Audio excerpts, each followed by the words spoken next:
It's Tuesday 4th March, and the markets ended on a muted note after a choppy session.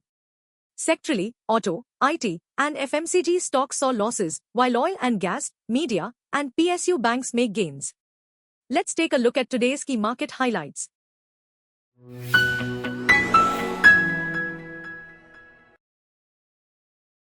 The Nifty ended down by 36 points at 22,082, while the Sensex closed lower by 96 points at 72,989.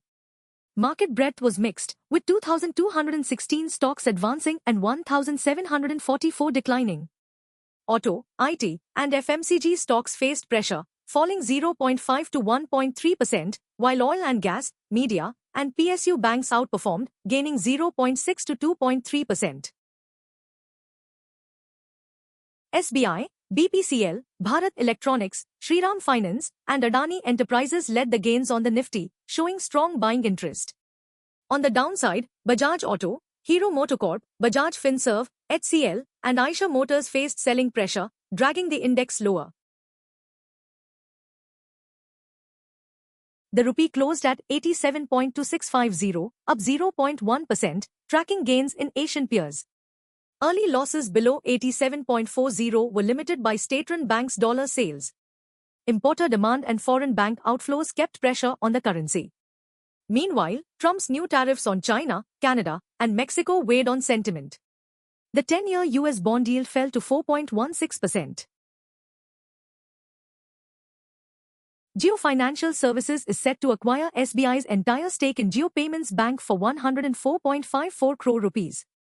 With this move, Jio Financial, which already holds an 82.17% stake in JPBL, will take full control of the entity. The board approved the acquisition of over 7.90 crore equity shares from SBI, marking a strategic step in Jio's financial expansion. Reliance Industries has requested more time to set up its EV battery manufacturing plant under the PLI scheme.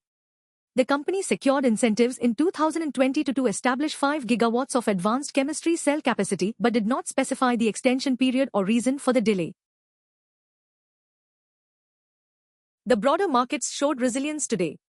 The Nifty Mid-Cap 100 inched up 0.05%, while the Small-Cap 100 advanced 0.69%.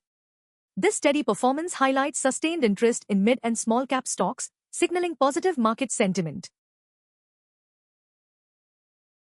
Spot gold rising 0.9% to $2,919 an ounce as trade tensions escalated following new U.S. tariffs on Mexico, Canada, and China. The metal, up 10% this year, remains near its record high of $2,956.15. China swiftly retaliated with fresh tariffs and export restrictions. Investors now await key U.S. jobs data for insights into the Fed's rate outlook. SEBI's total income surged 48% to 2,075 crore rupees in 2023-24, largely driven by higher earnings from fees and subscriptions. Fee income alone rose to 1,851.5 crore rupees, significantly up from 1,213.22 crore rupees in the previous year. Investment income also grew to 192.41 crore rupees, while other income reached nearly 18 crore rupees. India's top 10 most valued companies saw a combined market cap erosion of 1,102.38 crore rupees on Tuesday, marking the longest losing streak in nearly 3 decades. Reliance, Bharti Airtel, and Infosys led the declines, dragging the broader market lower. Meanwhile, SBI and TCS managed to hold firm, posting gains despite the sell-off. The NSE has announced a shift in the Nifty weekly and monthly expiry days from Thursday to Monday, effective 4th April 2025. According to a circular issued today, Nifty's monthly, quarterly, and half-yearly contracts will now expire on the last Monday of the respective month. This move is expected to impact trading strategies, particularly for derivatives traders.